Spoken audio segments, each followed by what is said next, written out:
মালাইকাল মউতদের সর্দার হযরত আজরাইল আলাইহিস সালাম কিভাবে ইবলিস শয়তানের জান কবজ করবেন, এই প্রশ্ন অনেকের মনেই আসে। ইবলিস আদম সন্তানদের জন্মলগ্ন থেকে কিয়ামত পর্যন্ত মানুষকে পথভ্রষ্ট করে এসেছে। এই পৃথিবীতে যত জাহান্নামী মানুষ আছে তাদের প্রত্যেকেরই জাহান্নামে যাওয়ার পেছনে একমাত্র হাত ছিল ইবলিসের। তাই তো মহান রব্বুল আলামিন আজরাইল আলাইহিস সালামকে নির্দেশ দিয়ে বলবেন, হে আজরাইল, আমি তোমাকে পৃথিবীর সকল জীবের জান কবজ করার জন্য এ যাবৎ যত শক্তি ও ক্ষমতা দান করেছিলাম, আজ তা 10 গুণ বাড়িয়ে দিচ্ছি। যাও, দুনিয়া সৃষ্টির প্রথম থেকে পৃথিবীর ধ্বংস পর্যন্ত সমগ্র জীবের জান কবজ করতে তুমি যত কষ্ট প্রদান করেছ, যতটা যন্ত্রণা দিয়েছ, তার 10 গুণ বেশি যন্ত্রণা দিয়ে আজ তুমি ইবলিসের জানকে কবজ করবে।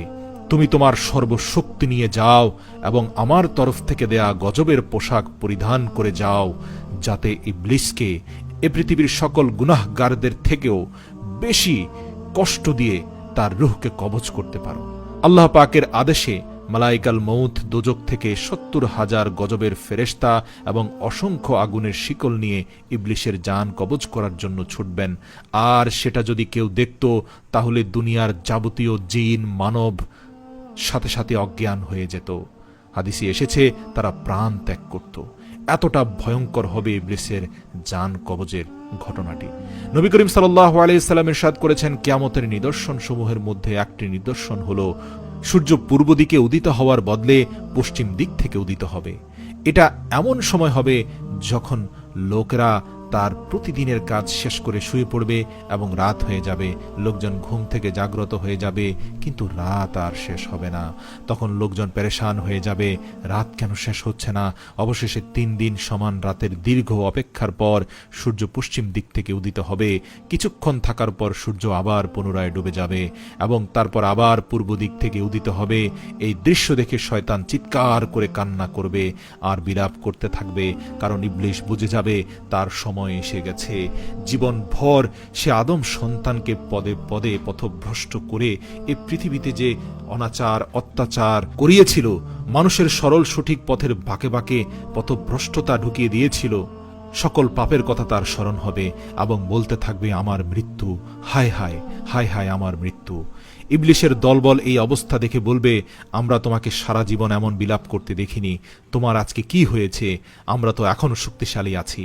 তখন ইবলিস শয়তান বলবে, অবশেষে পশ্চিমে সূর্য উদিত হয়েছে, এটা হচ্ছে আমার মৃত্যুর আলামত। একবার হযরত আদম আলাইহিস সালাম মালাইকাল মউতকে বললেন, ইবলিসের মৃত্যু কেমন হবে তা আমাকে একটু বোঝাও তো। তারপর মালাইকাল মউত বয়ান করতে শুরু করলো। সে বয়ান করলো, এটা এতটা কষ্টদায়ক এবং এতটা ভয়ানক হবে।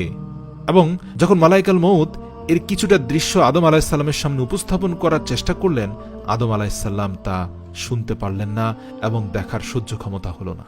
তিনি বললেন, হয়েছে হয়েছে, বন্ধ করো, আমি আর পারছি না।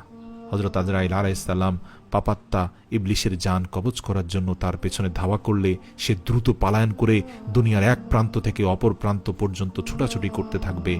আজরাইল আলাইহিস সালাম তাকে সহজেই ধরতে না পেরে রাগান্বিত হয়ে এমন ভীষণ হুঙ্কার ছাড়বেন, তখন যদি দুনিয়ার কোনো জিন মানব বর্তমান থাকত, তবে সেই ভীষণ গর্জনের শব্দের ফলে সকলে মৃত্যুর মুখে পতিত হতো। পাপাত্তা ইবলিস ভয়ে দুনিয়ার এক প্রান্ত থেকে অপর প্রান্ত পর্যন্ত ছুটাছুটি করতে করতে অবশেষে ক্লান্ত হয়ে ক্ষত বিক্ষত হয়ে আদম আলাইহিস সালামের কবরের কাছে গিয়ে দাঁড়িয়ে বলতে থাকবে, হে আদম, তোমার জন্যই আজ আমার এই দুর্দশা। তোমার প্রতি হিংসা প্রদর্শনের কারণে আমার আজ এই দুর্দশা। আমি তো কত মহৎ মাখলুক ছিলাম, আল্লাহর আশিক ছিলাম, অথচ তোমার শ্রেষ্ঠত্ব সহ্য করতে না পেরে আজ আমার এই দুর্দশা। এবং যেখানে তার মৃত্যু নির্ধারিত, সেখানে গিয়ে ইবলিস আছড়ে পড়বে। সেই জায়গাটি আগুনের শিখার মতো লাল হবে, সেই স্থানে জাহান্নামের দৃশ্য ভেসে উঠবে। সেখানেই পৃথিবীর সকল প্রাণীর যত কষ্ট, যত পরিণাম, সবকিছু একত্রিত করে ইবলিসকে দেয়া হবে এবং ইবলিসের জান কবজের ঘটনাটা এতটা বিভৎস হবে যে মনে হবে পৃথিবীর বুকে যেন জাহান্নামের বিভৎসলীলা শুরু হয়ে গেছে। ঠিক এমন সময় আজরাইল আলাইহিসসালাম তার দলবল নিয়ে সেখানে উপস্থিত হয়ে তাকে অগ্নির জিঞ্জিরায় আবদ্ধ করে সহস্র প্রকারের আযাবের সঙ্গে তার রূহ কবজ করবেন। তারপর মালাইকাল মউত আল্লাহ রাব্বুল আলামিনের আদেশে যাবতীয় ফেরেশতার জান কবজ করবেন। তখন আদম আলাইহিসসালাম এবং হাওয়াকে বলা হবে, তোমরা তোমাদের শত্রুর দিকে তাকিয়ে দেখো, কত কঠিন বিপদের মধ্যে তারা পতিত হয়েছে, মৃত্যুর মতো যন্ত্রণা, মনের জ্বালা সে ভোগ করছে। তখন আদম এবং হাওয়া আলাইহিসসালাম উকি মেরে তাকিয়ে তার কঠিন শাস্তি এবং মৃত্যুর যন্ত্রণা অবলোকন করবে এবং বলবেন, হে আমাদের প্রতিপালক, আপনি আমাদের উপর আমাদের নিয়ামত পরিপূর্ণ করেছেন। যুগ যুগ ধরে পাপিষ্ঠদের মৃত্যু এমন নরক যন্ত্রণার মধ্যেই হয়ে থাকে। ফেরাউন, নমরুদ, আবু জাহেলের মতো যারা এই দুনিয়ায় ইবলিসের অনুসরণ করেছে, আল্লাহ রাব্বুল আলামিন তাদেরকেও বেইজ্জতির মৃত্যু দিয়েছেন।